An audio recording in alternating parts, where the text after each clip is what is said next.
You're listening to an Airwave Media Podcast. At Consumer Cellular, you get the same exact coverage as the largest carriers, but for up to half the cost. Same thing, up to half the cost. Up to half the cost for the same thing. 50% the money for 100% the same thing. I hope I'm making myself clear. Consumer Cellular. When freedom calls, we're here to answer. Call us at 1-888-FREEDOM. Half the cost savings based on cost of Consumer Cellular single-line 5GB data plan with unlimited talk and text compared to lowest cost single-line postpaid unlimited talk, text, and data plan offered by T-Mobile and Verizon May 2023. Oh, God. How can I escape? That's what one concert reviewer thought about what was the worst musical event of her life.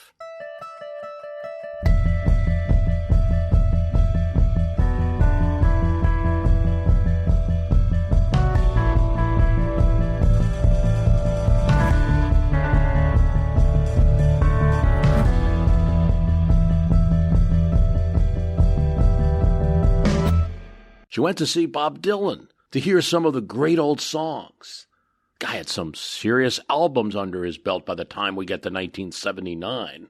Highway 41 Revisited, Blood on the Tracks, Blonde on Blonde. Now she wanted to hear some of those songs and see what his repertoire in 1979 would have in store. Expected some quirks, the songs removed, new songs played from the set list. But this? Gospel songs, a flyer shoved in her face by a smiling Jesus freak that said, "There is no fire escape in hell." And the band came out, and Sylvie Simmons of Sounds magazine was wondering if she zipped out right now, how could she explain it to the record company that paid $15 for her ticket? "I was wrestling with my conscience," she said. "Plus, the magazine wanted that review. I decided to accept my martyrdom." When the man himself came out and refused to play any of his old songs. He sang gospel tunes. Not just a little God here or there, but this was serious stuff. "I used to say I'm not a prophet. And they said, 'Yes, you are, Bob.' Now I say Jesus is the answer. And they say, 'Bob Dylan's no prophet.'" The crowd screams. Titles of songs out at him. "I Want You," "Like a Rolling Stone," "Visions of Joanna." They would get none of it. More gospel with lectures. "There are only two types of people, saved people and lost people." While some new Bob Dylan fans shouted amen to him, others said God awful and walked out. He was writing new music. He summoned Mark Knopfler of Dire Straits, who had no idea he was making a religious album. And he even tried to convert his producers, who told him he was a 62-year-old Jew and an atheist, and don't try it. No one knew what had quite happened. Some said it was coming off drug use. Others said it was a grab for listeners. Others said this was a legitimate conversion. He had taken a 3-month course, Vineland Church, outside of L.A. A few pointed to a gospel singer that he was living with who may have been responsible for this change. The inspiration for a song called Precious Angel. "Either got faith or you got unbelief. There ain't no neutral ground." It's not all bad music. "Serve Somebody" has lasted as a hit, but fans were turned off. Some fans. Of course, he got new fans. After all, there were a lot of people saying in 1979 that they were born again, including the president and the two people running against him.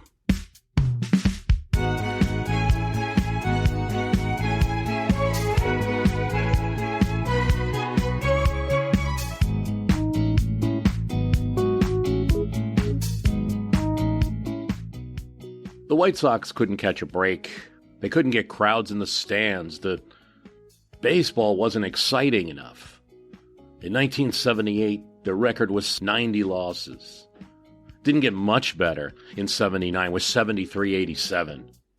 Owner Bill Veeck thought, well, you can draw people with a losing team and bread and circus. But you can't draw people with a losing team and silence.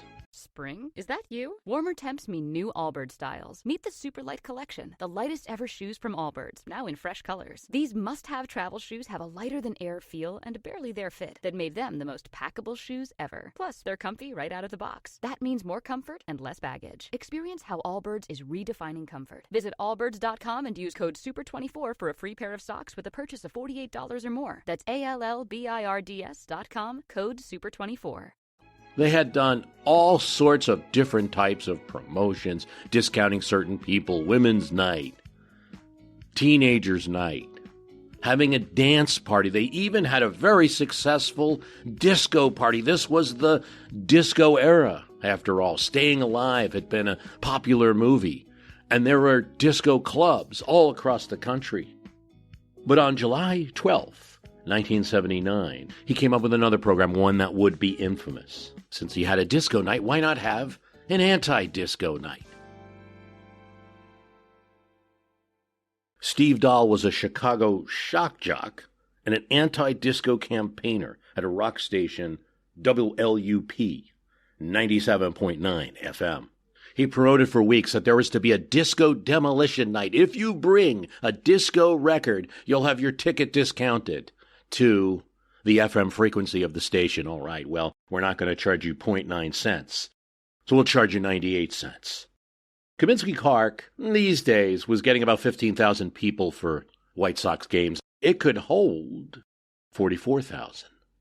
That night, streams of people with anti-disco signs and banners and lots of records in their arms, aiming to burn them, came to savage the Fed of the decade.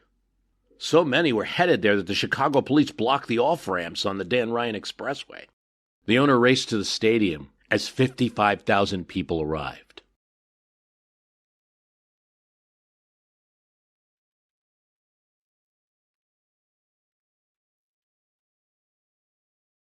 Dylan's Christian conversion was controversial, to say the least.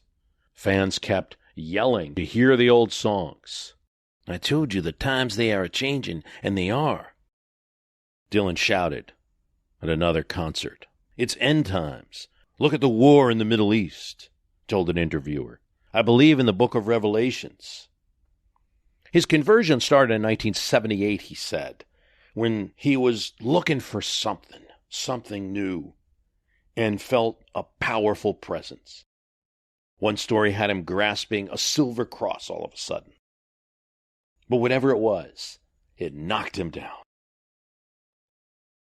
It's not the first time Dylan had disappointed fans. In '65 when he came out electric. And many thought maybe he was just trying to stir up controversy again to get more listeners. Maybe he was trying to grab on to this new movement. Music reviewer Kurt Loder at the time panned him in a Rolling Stone article, noting Dylan didn't just go Christian. He went hook, line, and sinker for all of the fundamentalist liturgy. He plummeted to the level of a spiritual pamphleteer.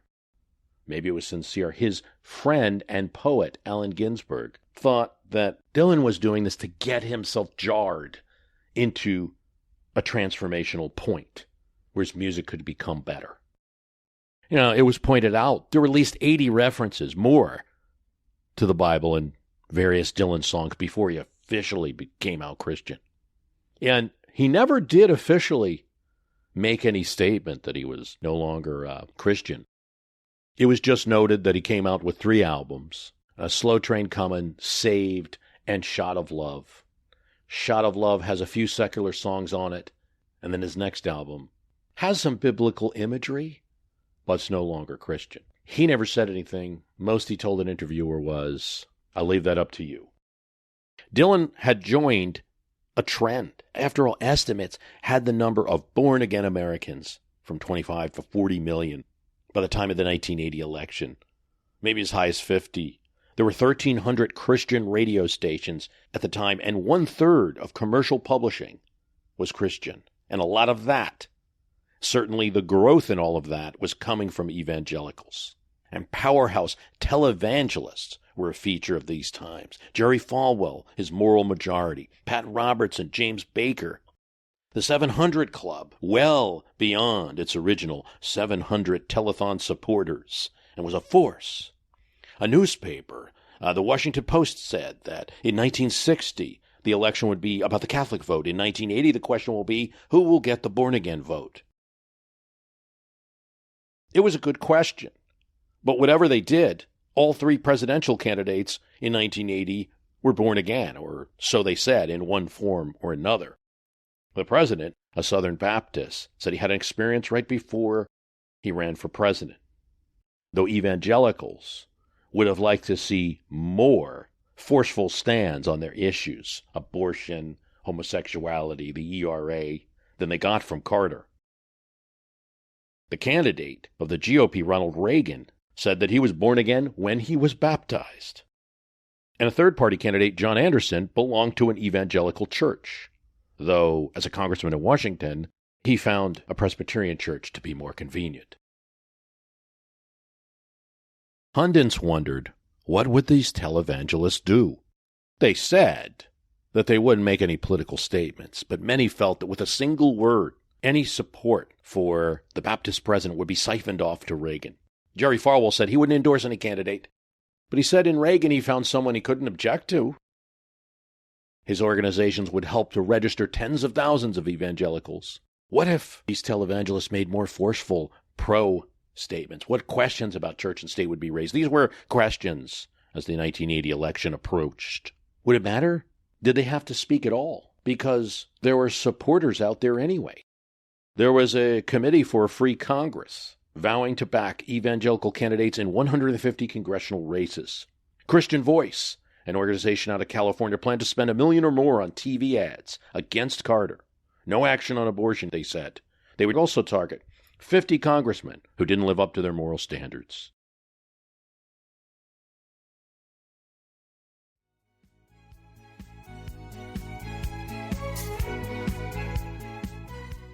At Kaminsky Park, thousands of people were now trying to get into Disco Demolition Night. Some had no tickets. White Sox owner Dan Veek sent security to the gates.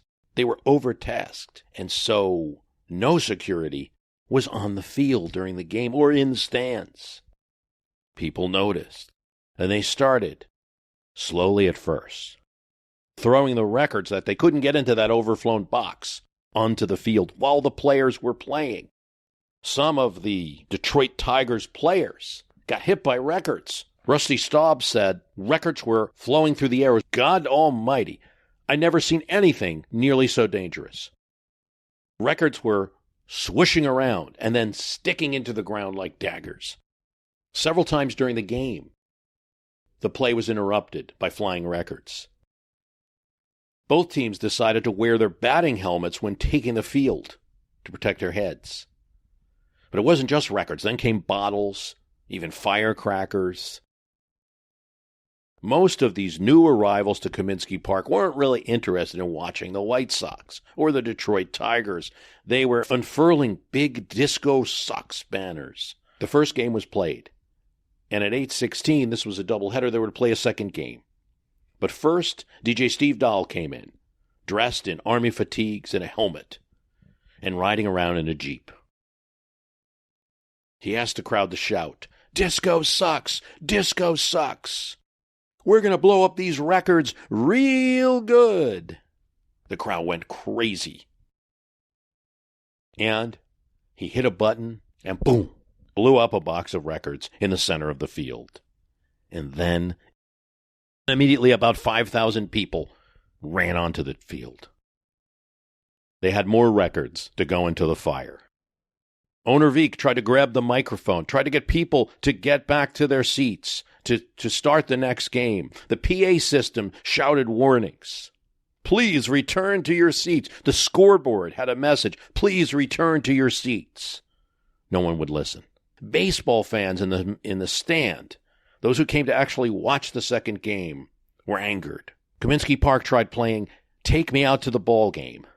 Nobody listened. The rowdies continued to run around the field and stomp on disco records. DJ Dahl at this point, after it's going on for nearly an hour, offers that maybe he can calm the crowd down. Management says no. We don't want you on the mic anymore. And by 9:08, Chicago police arrive. They disperse the rowdy fans in the field. But the field is so ripped up, they couldn't play. Later, baseball decides that they have to forfeit the game to the Detroit Tigers. Nobody remembers that White Sox-Tigers game, or nobody that I know of, but Disco Demolition Night did make its place in history, and you'd think the family would learn of it. But his son, Mike Veek, later bought the Charleston River Dogs, a minor league team, tried it again in 2014. Now, there weren't as many records to burn, but he decided to have fans bring in Justin Bieber and Miley Cyrus merchandise and burn it. All in all, DJ Steve Dahl felt that Disco Demolition Night hastened the end of the fad that was to define the 70s as the 80s came in. But critic Dave Marsh of Rolling Stone wasn't as pleased with the night. It was a paranoid fantasy, and it was an expression of bigotry, as disco was seen as black and homosexual. Most record companies started renaming the music class just dance music.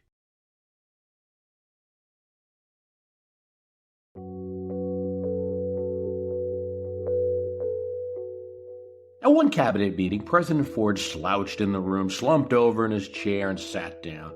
He looked tired, and some visiting congressmen noticed it. "He's been up watching the late-night returns," said one. Indeed, the president had been, and those returns were not good.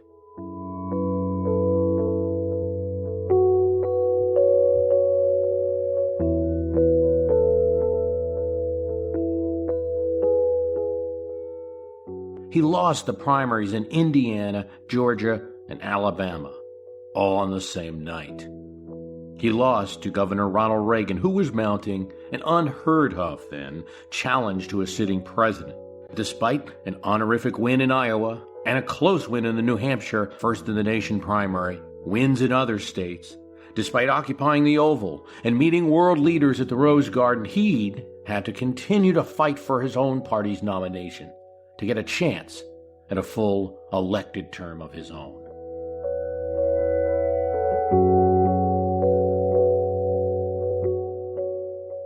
So the congressman, sensing Ford's dejection after the meeting was over, applauded. But they did more than that. Led by Congressman John Anderson of Illinois, who would have a future role in presidential politics, they passed a resolution supporting the President of the United States in his service to the nation. Why? Well, Anderson said, he was down in the dumps. But Ford had been minority leader in the House. These were his friends. It was in the country, especially the Republican states, Texas, Virginia, Alabama, where Ford was losing primaries to Reagan. One of these places was South Carolina. South Carolina had a convention system for nominating presidential candidates at that time, and party leaders were not afraid to make a strong statement. In 1960, Nixon did not get their approval. They held out for Barry Goldwater. In 1964, they backed him all the way. In 1976, the South Carolina GOP had no problem tossing a moderate president for a true blue conservative Reagan. Reagan had the governor of South Carolina behind him, the party locked up, and the state was for him.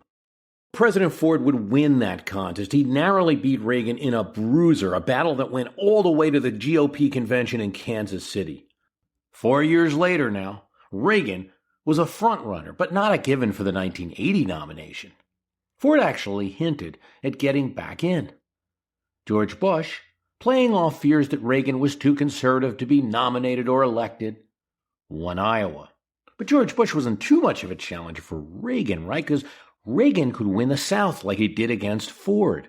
The problem was John Connally, former governor of Texas, Democrat turned Republican, yes, the John Connally that was in the car and shot the same time of the Kennedy assassination. Nixon's Treasury Secretary, charismatic vote-getter, he could compete in the South. Between Bush taking northern states in 1980, Connally taking southern states in 1980, this was a problem. Reagan would be left out. There'd be nothing left on the table. In South Carolina, Reagan lost the support of the state's venerable senator, Strom Thurmond, and others who felt that Reagan just wasn't electable enough to beat Jimmy Carter. With the support of these party leaders, went the state of South Carolina to John Connally. But for the actions of 3 men, that's exactly where things would have been left. But these men turned it around. One was party chair Daniel Ross. Neutral officially, but behind the scenes, he was for Reagan. That presented a problem. I knew we couldn't beat them in a convention, Ross said, but I could win a primary. So, with political consultant and negative campaigning wonder kid Lee Atwater and future governor, then freshman Congressman Carroll Campbell, they persuaded enough party members to hold the first in the South primary, 3 days before several states in the South would vote. And it was held on a Saturday, so Ross said, the working man could participate. Now, helping Reagan was part of the reason for this, but it was also about party building. Let's say you wanted to start a party, say the Green Party in your state that's not really competitive now, almost from scratch. What do? See, the GOP in the South, even as late as 1980, that's really the situation. Yes, you had a couple of high-profile politicians like Strom Thurmond who switched parties, and you did have, obviously, former Democrats voting Republican. But the party wasn't developed. The Democratic Party had more registrants, and in the same year when all this Republican activity went on, Democrats were going to win a major Senate race with Fritz Holling winning with the lion's share of the vote. So the Democratic Party was still strong. The party really didn't know where the Republicans were. Democrats had been in power for 100 years. One answer to this question is, if you want to build a party, perhaps you stage a fight. In the 1978 elections in South Carolina, Ross had a couple of people that owed him favors who he asked to challenge Republicans who were incumbents in primaries. Are you sure, one of them asked?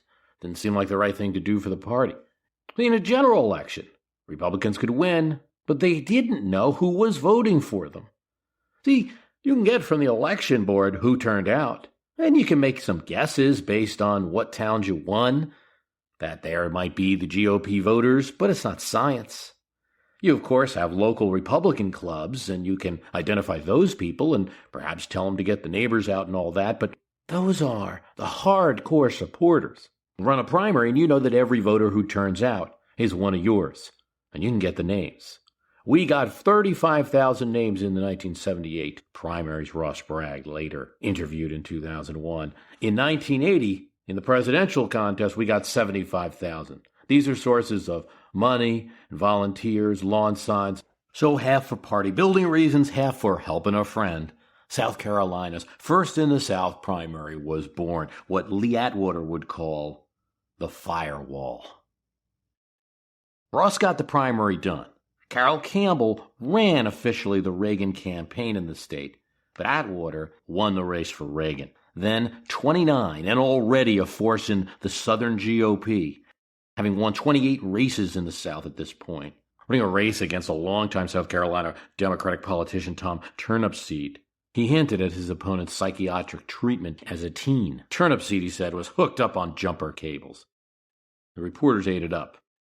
John Connally had spent $10 million in the state. Atwater told a reporter that Connally had bribed black preachers in order to get votes. The story had no basis in fact whatsoever. Preachers denied it. Everyone denied it. It got blamed on the Bush campaign, so it looked bad for both Connally and Bush. Later, Atwater would tell the reporter who he fed the story to, "You got used." Reagan also worked hard in the state, spending a lot of time there visiting town by town, and won the state 50%. With South Carolina, he eliminated Connally and won a very easy walk to the nomination against George Bush.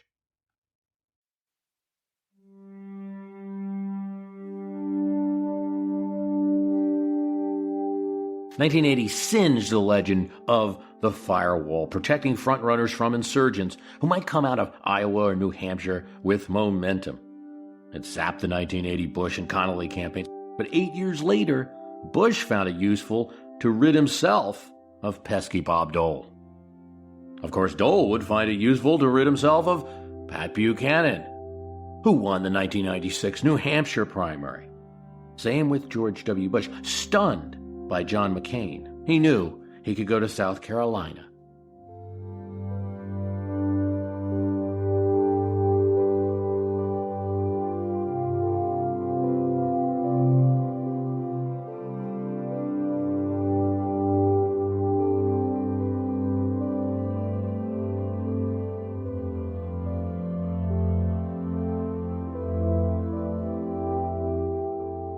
Vancouver, this is it. Fateful words. In March 1980, seismographs on Mount St. Helens in Washington state revealed that activity was brisk in this mountain that was thought to be quite dormant. Earthquakes, multiple events earthquakes, scaling 4.0 on the Richter scale, were happening every hour in that March. March 27th, the top burst off the mountain, shooting a plume 6,000 feet into the air and blowing a 250 feet crater through the summit. The eruptions continued, 1 per hour, over the next couple of days. April 22nd, 1980, they stop. People are asked to clear the perimeter. An old man, Harry R. Truman, that's right, Harry R. Truman, born in 1896, a resident of the state of Washington, the owner and caretaker of Mount St. Helens Lodge at Spirit Lake near the foot of the mountain, refuses to leave. He wasn't exactly a nice man. He drove around in a pink 1957 Cadillac and swore at people. He was known for poaching. He was known for stealing gravel from the National Park Service and fishing on American Indian land. I don't have any idea whether it will blow, he said. I don't believe it to the point that I'm going to pack up. The eruptions continued 1 per hour for the next few days. Then they slowed, and on April 22nd, 1980, they stopped. But that May 7th, it started again. What's more, aerial footage was showing that the side of the mountain was bulging. This was coming from the amount of magma that was in it. State officials tried to evacuate the area, with the exception of a few scientists and security officials.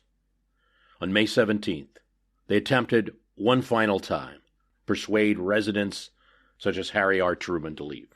On May 18th, a 5 Richter scale earthquake came, and David Johnson at the U.S. Geological Service, thought to be out of the range of the volcano, reported, "Vancouver, this is it." It would be his last words. In the end, the lava was not the issue. It was the cloud of gas and the rock debris that the gas cloud threw out of the mountain faster than the speed of sound. Everything 8 miles around was wiped out. Trees, animals, glaciers, highways, cars, 200 homes, and unfortunately, 57 people. It nearly took a plane down that was observing it because of that cloud of gas, if not for crafty piloting. It deposited 540 million tons of ash and sent that ash in different forms to 7 states. By the time President Carter was able to view it in an airplane, said the area looked like a crater on the face of the moon. Harry R. Truman was never found. But in politics, there was another earthquake. On July 9th, 1978, estimates of 100,000 women marched on Washington. Not the largest event ever by today's standards, but certainly very large for its time. 325 different groups wearing purple, white, and gold banners, the original colors of the Woman's Party, started before the 19th Amendment was passed and women were allowed to vote. The colors adopted by Alice Paul, a suffragist, leading a charge for a constitutional amendment. Paul had just died the year before. The march took 3 hours because of the size of the crowd, and police had to close more streets than they had planned. It was really in support of the passage of a sentence of law, at least the constitutional meaty portion, that read like this: "Equality of rights under the law shall not be abridged on the basis of sex." It was proposed as an idea in the 1920s after the 19th Amendment had passed and made the vote of women official, but the House and Senate didn't approve it at that time. In fact, Congress didn't get around to approving it until 1972. Once it did, coming in the wake of the 26th Amendment, which had allowed 18-year-olds to vote, and was passed very quickly, it seemed like this Equal Rights Amendment would be passed quickly as well. Now, while the important part of the amendment was 3 sentences, it does have 3 sections. One we just read. The second is that this amendment must be ratified within 7 years. That would be 1979. And the third would be that Congress shall have the power to enforce this law. All of those are really important, just as important as the first statement. The fact that Congress can have the power to enforce the law means that they could overcome any state regulations that might be in place and actually act as the enforcement. 7 years seemed like plenty of time. Straight out of the gate, it was immensely popular, and it was bipartisan. And states that we wouldn't think of as passing something like an Equal Rights Amendment, Idaho, South Dakota, immediately did so. 22 states ratified it in the first year, 1972. Then 8 more in 1973. 3 more in 1974 for 32 states, where 38 were needed for passage. 6 to go. 1 more passes it in 1975. But the pace starts slowing. Questions are raised. Could the ERA deny women the right to be supported by their husband? Could it deny privacy rights? Could it deny any right that was given to a woman alone? And probably the most deadly, though no politician at all at that time or now suggested it of any serious measure, that women would be forced into the draft. An activist, Phyllis Schlafly, becomes the most prominent opponent, starting a group called Stop to Stop the ERA. Schlafly has a long history in Republican politics, supporting Goldwater in the 50s and 60s, opposing the presidential nomination of Richard Nixon because of his stance on civil rights, but always presenting herself in politics as a common housewife, and was very politically involved. She raised these questions, the aforementioned draft, and would, heaven forbid, and this is 1975, would such an ERA allow homosexual marriage? It says, after all, on account of sex. By the time you get to 1976, the Republicans have an open battle in their convention over this ERA. In 1972, both parties support it, the Democrats and the Republicans. By the time you get to 1976, the Republicans have an open battle between Ford and Reagan, and they have an open battle over the ERA with Phyllis Schlafly and others. Strom Thurmond, very prominent in these discussions. Jesse Helms, very prominent in these discussions, opposing the ERA. And Melissa Fenwick, Congresswoman from New Jersey, supporting it. And very weak neutral statements come out of the convention. By 1980, the Republican platform opposes the ERA. Indiana ratifies the ERA in 1977 and becomes the 35th state to do so. That means only 3 states away. And for some time, in fact, up until very recently, Indiana remained that 35th state. Elizabeth Holtzman of New York supported H.R. 638 to extend the ERR deadline to 1982. With a show of force in Washington, it passed. You had this question going on during the ERA debate, which is very close to politics of today, I must point out. Phyllis Schlafly, for instance, had a lot of power within the Republican Party, say in the conservative group, in sort of intimidating more moderate members, in terms of grassroots efforts, denying grassroots support to congressmen, but pro-ERA groups could usually put more people into rallies, show more force in big public events, and perhaps had more voters. Congress then extends the deadline that they set in 1972, 3 years, to 1982, but no other state accepts there's tremendous pressure not to do so. The states aren't in the same shape politically as we think of now. Illinois becomes the big battleground. Sonia Johnson and 7 other women lead a hunger strike for 37 days in Springfield, Illinois at the legislature. They fail to get them to pass. She'll be excommunicated from the Mormon Church for her activities and remain an activist.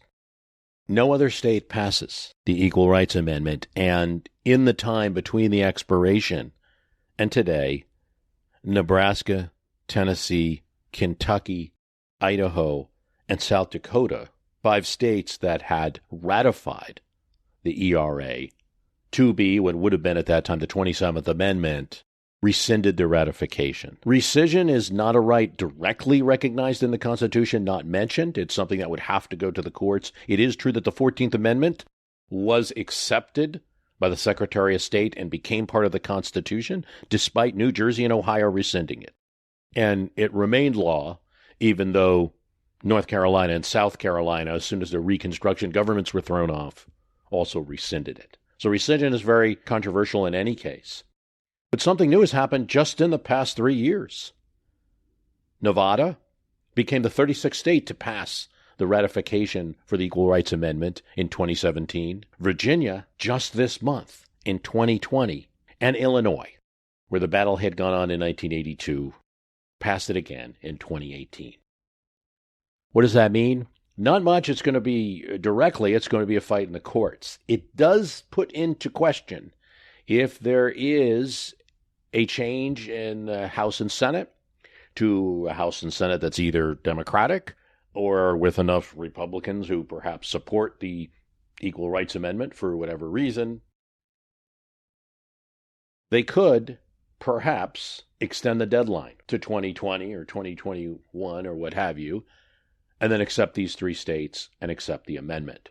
There's a court case that a lot of people are focused on, Coleman v. Miller, 1930s case about the unsuccessful child labor amendment, where Kansas had voted against the child labor amendment, but then a House and a narrow vote in the Senate where the lieutenant governor broke a tie, voted for ratification of the amendment. And could their vote count? The Supreme Court said yes. The previous vote against it had nothing to do with the ratification vote for it. But it also said something else, that it was a political question and it was up to Congress to decide. Now, there's counters to that. Others say, well, that doesn't mean that Congress gets to decide everything involving amendments. It's an interesting question and something that will be looked at more in the future. But it was a huge issue that every politician would have been asked about in 79 and in 1980.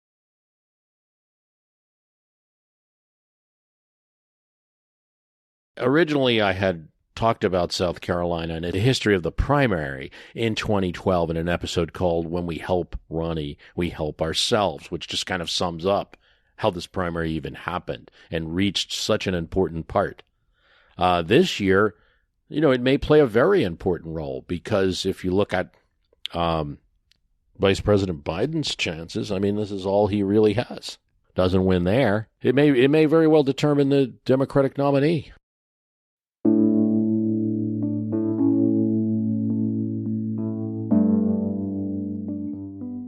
I want to encourage you to join, if you want more, join the premium podcast from My History Can Beat Up Your Politics. It's available. There's a link for it at www.myhistorycanbeatupyourpolitics.com. You can see various options there for supporting, get more back episodes. I do also comment on episodes that have been recorded. Some of the recent ones that we've had, like the Ark of Commerce, a dozen Ronald Reagans, and You Break Everybody's Back about the 1988 election. I talk more about that on the premium podcast and give you some things that were left on the legal pad. Thanks for listening.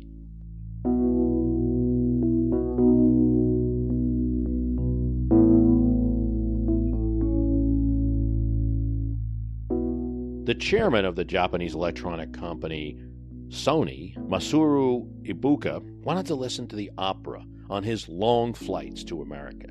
And he could do that, but he had to bring one of the company's large music recorders, the TCD-5. he wanted something smaller and asked the engineers what they could do. Eager to please the chairman of Sony, they said, well, we have this thing, it's called the Pressman. It's a portable tape recorder, and it's very popular with reporters. And journalists use it, and it records on cassette tape. Cassette tape had been around since the early 60s. The only problem is it plays in mono and not that well. So they used their best playing technology, changed it to stereo. It worked for the chairman's flight, and he thought many others would like it. Cassette player, big clunky buttons, headphones that looked like earmuffs. In 1979, they released it en masse, and they decided to change the name. Playing off the old product Pressman, they called it the Walkman. A cassette player that you could take around with you, with no external speaker, that was private, music just for you. 50,000 units sold immediately in Japan, brought to the States, and it became a huge hit. Not only because music was popular, but because so was exercise and aerobics during the early 1980s, and the Walkman was there at the right time. In fact, maybe the Walkman helped push people to do more exercise. We don't know, but we do know this. By 1983, cassettes outsold vinyl, and Walkman earned a place in the Oxford English Dictionary.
Spring, is that you?